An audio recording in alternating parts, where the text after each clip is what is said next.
2001, when the Taliban government was overthrown by the international forces, we were really hoped that the situation might change for the Afghan people with the establishment of rule of law, with respect to the women's rights and gender equality in the all life aspects of Afghanistan. But unfortunately, the situation hasn't changed for the big proportion of the population, because women are still suffering from the domestic violence. Women are suffering still from the lack of security. Women are still being kidnapped, raped, and abducted by the illegal armed groups. So how the situation, we can say that it has been changed. The attention and focuses have gone to the security, to the poppy eradication. They were paying much more attention on those areas, and actually they forgot about another case, which is the women, half of the population of Afghanistan.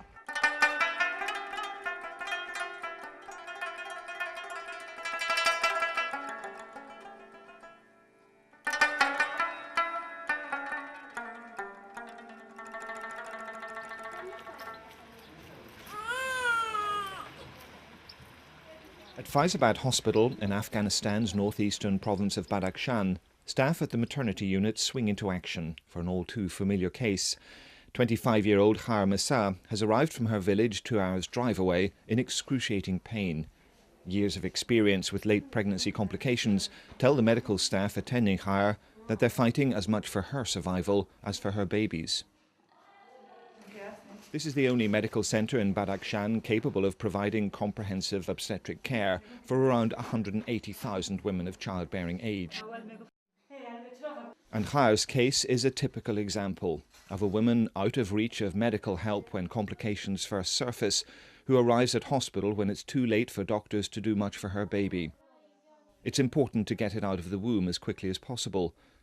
Hassan survives, the baby doesn't. Its tiny, misshapen form, the latest addition to the province's tally of what health experts maintain are entirely preventable deaths. If she hadn't made it to qualified help in time, she too would almost certainly have died from obstructed labour. In their effort to bring new life into this austere province, expectant women face a greater chance of losing their own lives than any other mother on the planet. For every 100,000 babies born alive here, 6,500 of their mothers will die in the process. It's the highest rate of maternal mortality in the world. The figures were last measured 5 years ago, and experts acknowledge they may have gone down slightly since. But they say, wherever the numbers stand, they still speak of huge gaps in healthcare for women, more than 5 years after Afghanistan emerged from so many years of conflict. Women in Badakhshan are chronically malnourished, and therefore their growth is reduced. So they're small women to start with. They have a small body to give birth to a baby.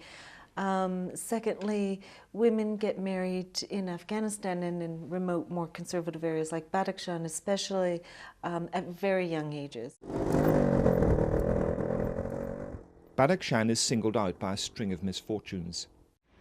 This is a remote part of Afghanistan, the only one of 34 provinces that the Taliban failed to conquer in their sweep across the country in the 1990s. It's served by few roads and even fewer basic health centres. More than likely, transport to whatever help is available is a donkey. The vast majority of women give birth in their homes. During winter, many parts of the province are cut off for 6 or 7 months.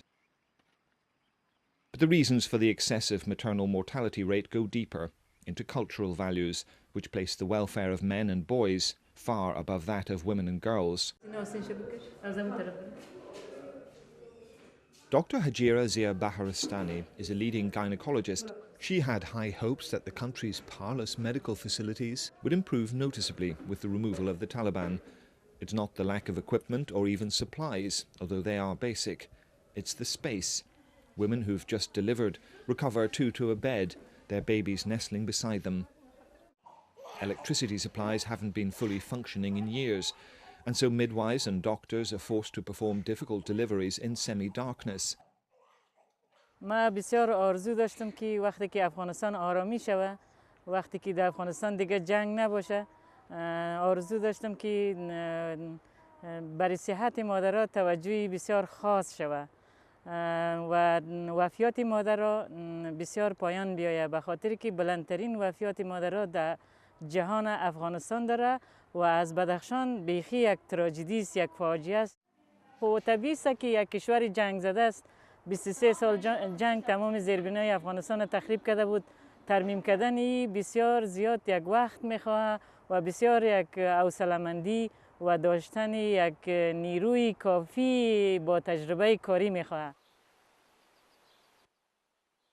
The recent surge in opium production in Afghanistan and the export of heroin to addicts in the West has been well documented. Less has been seen of rising drug abuse by Afghans. Many people living far from clinical centres still see opium as a medicine for any ailment, for themselves and for their children.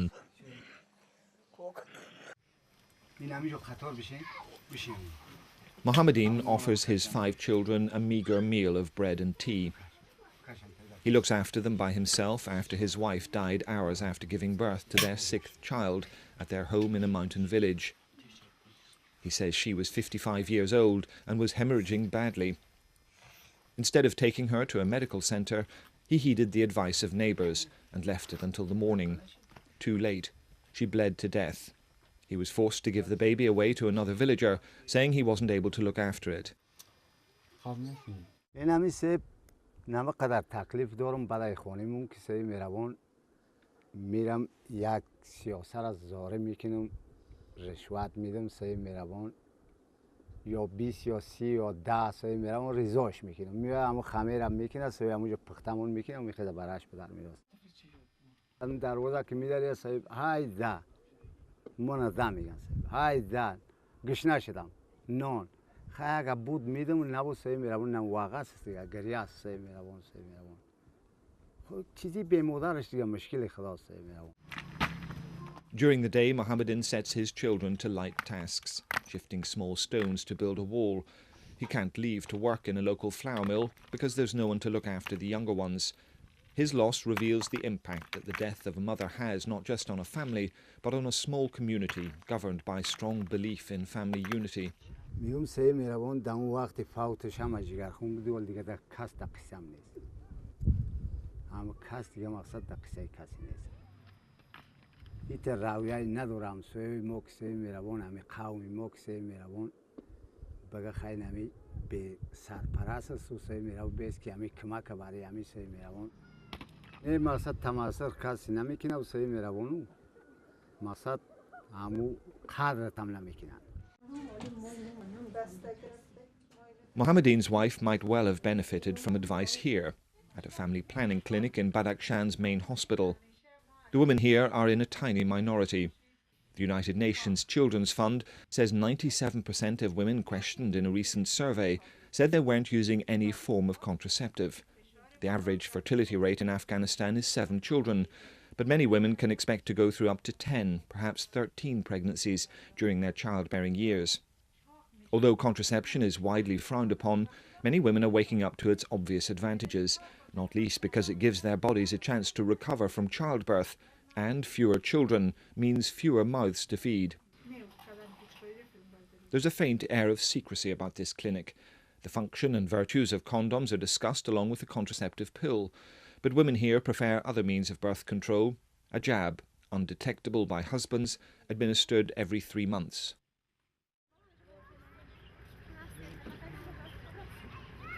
Conservative views on the role and rights of women predate the Taliban and its harsh interpretation of Islamic strictures by centuries, not just decades.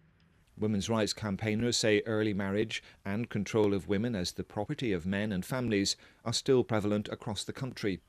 They say most men perpetuate a patriarchal system, with its roots, they'll argue, in religion as well as cultural tradition. کانداره بعضی کسان نمونه بیت نفرم پیدا شده که زنش مرده ولیکن به پیش دکتر نیاورده اینا ما وقت چشم خود دیدیم سر خانم بسیار سختگیری است تا یک اجازه از شوهرش از یک فامیلی وراثتی درست نداشته باشه نمیتونه که بشه خونم بروه اگر بروم تا مجازات قرار میگیره فعلا زنا حالتی ندارن که سواد داشته باشن کافی از همون خود برخوردار باشن که بفهمن گپ چی است این شوهرشان توسط اجباری نمیتونن که از خانه اونا براین برای یک مناطقی به حساب کار و مشکلات خود ادامه بدن و در کارهایی که برای خودشان ضرورت است Many believe the answer to the problems confronting women lies in education, the antidote to inequality, poverty and poor health. In 2001, when the International Master Plan for the Reconstruction of Afghanistan was being designed, education, in particular for girls, was the beacon ambition. Literacy, the theory was, would guarantee future generations of women an active role in the social and economic repair of their country. 4 out of every 5 Afghan women are illiterate. In Badakhshan, where around 2/3 of girls attend primary school, the plan is working well. Across the country, the average is far lower, but still a big stride after the years of the Taliban when girls weren't allowed to go to school. But in the more violent southern and eastern provinces, the policy is under threat. As Taliban insurgents and other deeply conservative forces have strengthened over the past 2 years, many schools have been burned down, female teachers have been killed, and the parents of thousands of children have been terrorized into keeping them at home. Nonetheless, for many investing in the future of Afghanistan's women, education is a project that has to continue. Few would disagree, but some women's rights activists say successes in one development area, like education, mask abundant failures in others that were also deemed important at the time. True, they say, fewer women feel compelled to wear the burqa, signifying a greater sense of freedom to mix in open society. True, many women now have a loud, if precarious, voice in the media, but they alone are no comprehensive measure of progress in women's rights. Scratch the surface, campaigners say, and those most actively supporting women's empowerment would be shocked at what they discover underneath. The promises that the international community made at the beginning, that they are not going to compromise the rights of women, but now we can see that actually the rights of women have been compromised. Women are still suffering from the domestic violence. Women are suffering still from the lack of security. Women are still being kidnapped, raped, and abducted by the illegal armed groups. And women are getting no justice when they are going to the judicial system. So how the situation we can say that it has been changed? The only thing is, for example, I was working before the Taliban regime, and again, I'm back to work. This is the only change that you can see in the life of the woman. And that's it. Just ask Jamila. That's not her real name. She and the safe house in Kabul, which protects her, didn't want to reveal her identity, fearing that the family who've scarred her for life could get to her. Jamila was married off at the age of 12, and in the 4 years since has endured nothing but physical and psychological misery at the hands of a violent husband and a mother-in-law pushing him on. مامانن قصد که مادرشان خودشان دار از نونا چی میکنه گفته با من قصد سنوات تیل خالی کامت ترا نکشتم گفته کی سر تیل خالی کرد؟ خوشیم گفت کامت ترا نکشتم گفته ترا مزینده نکنم با خودی ما گفت زد ایسومی استقبال نگفتم خود تو کشتن خودی ما خودم میکشم. Domestic violence in Afghanistan, like all other kind of violence, is getting worse. I think the phenomenon of domestic violence is global. It doesn't recognize any borders or any level of development. But when it comes to countries which are in conflict and deep poverty, like Afghanistan, then it's one of the top issues. Jamila's mother forced her into marrying her husband after her elder sister rejected him and ran away. Afghan custom dictates such practice to protect family honour. She suffered burns to her chin, her chest, her hands and part of her legs. They were so severe some of her fingers have welded together. Only extensive plastic surgery with outside help can help her now.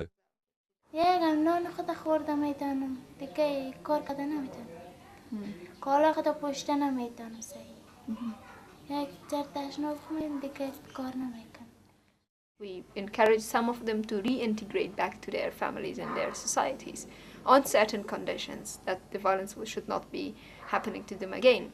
But with some of them we find other alternative way of living. If they are a woman and they have some children and they want to live with them, we encourage them.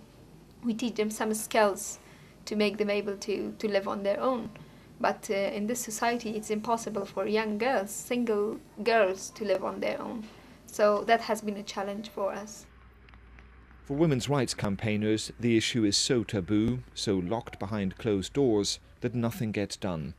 But they say it lies at the heart of the debate on justice and judicial reform, not to mention gender equality, an issue which Horia Mossadegh says the West has chosen quietly to ignore for fear of upsetting the Afghan government. For me, this is a scream and a voice to the international community to look how much we are suffering in Afghanistan and no one is here to help us.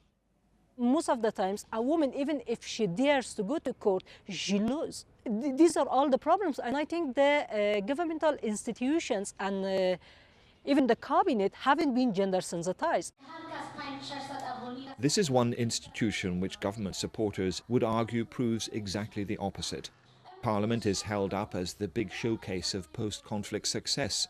More than a quarter of its MPs are women, most of them voted into office on a quota system designed to give women a greater voice in public affairs. According to the MP, Shukriya Barakzai, these are golden times for women's rights. Never women in Afghanistan in whole history have had that much voice like today. Never media was tried to inform the people about the women's rights like today. Never government was afraid of women's, which is like today. I'm very happy that women participation in the parliament, it's at least shows that the Afghan women have this capacity and capability to be and participate in political life. And still we are not united in the parliament, but it's also a good exercise to change the belief of the society, to show women in power. Family life, enjoyed here at the Women's Park in Kabul, gives photographer Farzana Wahidi plenty to focus on. She works for an international news agency and photographs her country's struggle for peace, for the enlightenment of those watching from afar, the moments of innocent pleasure that sit side by side with the lingering enmities and violence and daily frustrations.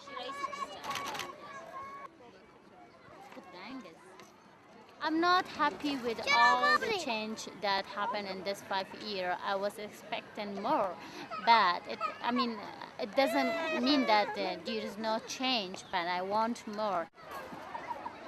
Farzana lived through some, but not all the violence, and like most Afghans, has a deep hope that the next 25 years, even if they're difficult, will be nothing like the previous 25.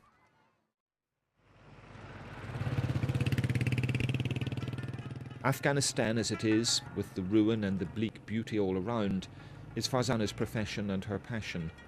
She's a dedicated chronicler of the birth of a nation, free of mass killing, raping and pillaging, free in the eyes of many of attempts from inside and outside to subjugate the Afghan people. It's a difficult birth, she says, but as the mothers and midwives of Badakhshan will tell her for nothing, there's no such thing as an easy birth in their country.